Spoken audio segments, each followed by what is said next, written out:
Welcome to the deep dive. Today, we're setting our sights on Africa, specifically Africa south of the Sahara. We're looking at the period between roughly the 8th and 16th centuries. Right.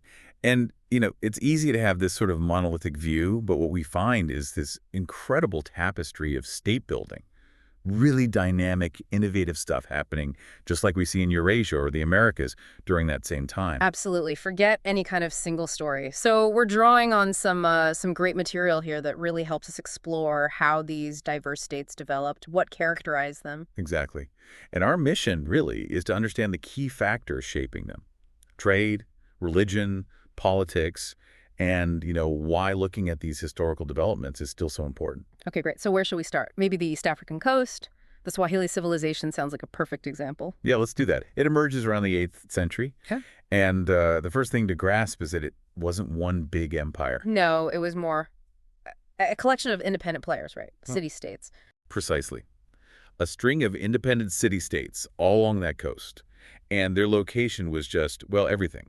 Strategically vital. Because they were sitting right on the Indian Ocean trade routes, that massive maritime network. Exactly. A bustling highway of commerce. And the people in these Swahili cities, they weren't passive bystanders. They were major participants. Dealing in some pretty valuable goods, I imagine. Oh, absolutely. We're talking gold, ivory, timber. Hmm. And also, unfortunately, enslaved laborers were part of that trade, too. These were key exports driven by your merchant interests. And where were all these resources actually coming from? Not just the coast itself, presumably. No, that's a crucial point. They relied heavily on imports from the African interior, from communities of farmers, pastoralists living inland inland. So the Swahili city-states were acting as middlemen, essentially. Kind of like crucial hubs, yeah, connecting the producers in the interior with that vast Indian Ocean market. Okay, and this is where religion comes in, doesn't it? The adoption of Islam seems really significant here. It really does. Islam gradually became the dominant belief system, certainly among the Swahili elite, and it seems to have been largely a voluntary thing. What was the advantage for them? Why convert? Well, it plugged them directly into that huge economic and cultural world of Dar al-Islam. Think of it as joining a massive trading club connecting with Muslim merchants across the ocean. Makes sense. And we even see this blending in the language itself, right? Swahili. Yes, it's a fantastic example. Swahili is this amazing hybrid language. It blends local Bantu languages, and Bantu refers to a large family of related languages spoken across a huge part of Sub-Saharan Africa. Yeah. It blends those with Arabic. It's like a linguistic snapshot of that cultural and economic exchange. Fascinating. But you said they were independent city-states, each ruled by its own king. That's right. Each city had its own ruler. And because their prosperity was so tied to international trade, you can imagine the competition between these cities could get pretty fierce. Yeah, it paints a picture of a really vibrant, commercially focused, maybe slightly fragmented, politically speaking, region. It makes me think about Song Dynasty China, which we've talked about before. Some interesting comparisons and contrasts there. Definitely. I mean, the Swahili coast lacked that overarching, unified political structure that Song China had with its emperor. That's a big difference. Right. Highly centralized versus a network. But both civilizations massively expanded their wealth through international trade. That's a key similarity. And both had clear social hierarchies. Though based on different ideas, I suppose. Yeah, in China, you had Confucian ideals shaping the hierarchy. On the Swahili coast, the merchant elite, the traders, held a lot of power and prestige. So, yeah, Song China, centralized empire, Swahili coast, more like a powerful network of trading cities. Okay, let's move inland a bit then. Great Zimbabwe. Another really impressive state, but not right on the coast. No, but crucially, they were still deeply connected to that Indian Ocean trade. How did they manage that being inland? They controlled several key ports on the coast. So they acted as a vital conduit, controlling the flow of goods, especially gold, from the interior out to the Indian Ocean markets. Gold was their main thing then. Gold was a primary export, yes. Huge demand for it. But we shouldn't forget their economy was also built on farming and cattle herding. It wasn't just about gold. And the capital city itself. Those stone structures are just breathtaking, aren't they? The scale of them. Absolutely monumental. Hmm. Those massive stone enclosures, the towers, they represent the largest structures built in Africa south of the Sahara after the Egyptian pyramids. Wow. So it wasn't just functional housing for the royal court. Oh, it was much more than that. It was a powerful statement, a symbol of the state's wealth, its organization, its authority, the very embodiment of power.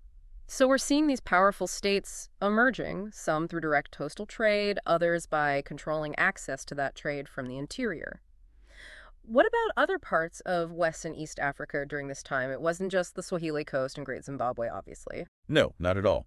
West and East Africa during these centuries saw a real mix of different state structures. You had the rise and fall of large, quite centralized empires. Think Ghana, Mali, Songhai. Right, we'll definitely need to dedicate more time to those big West African empires later. We will. They're hugely important, especially their role in the trans-Saharan trade.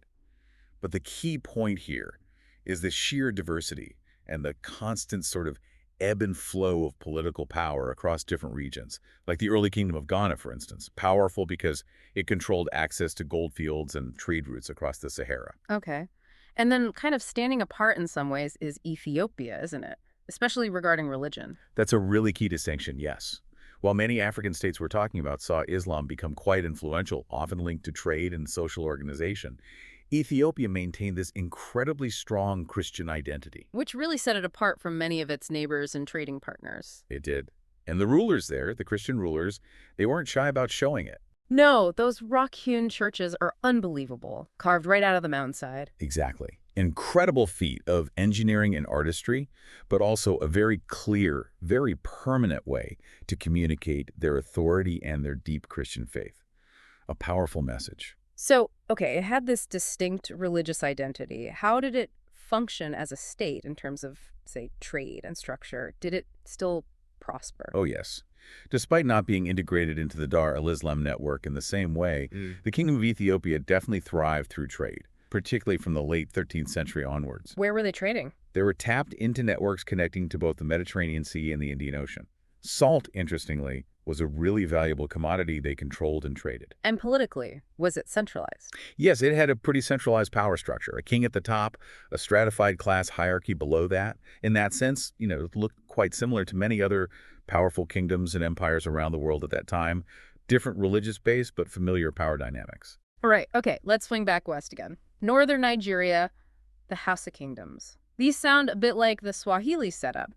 Independent entities. That's a good comparison in some ways. Yes, the Hausa Kingdoms were essentially a collection of politically independent city-states. But their wealth wasn't tied to the Indian Ocean, was it? No, their power and wealth came from a different but equally important network, the Trans-Saharan Trade Route.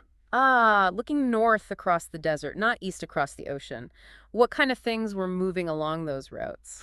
Well, they were crucial intermediaries again, moving goods between the interior regions of West Africa and the markets of North Africa, and even beyond into the Mediterranean and Middle East.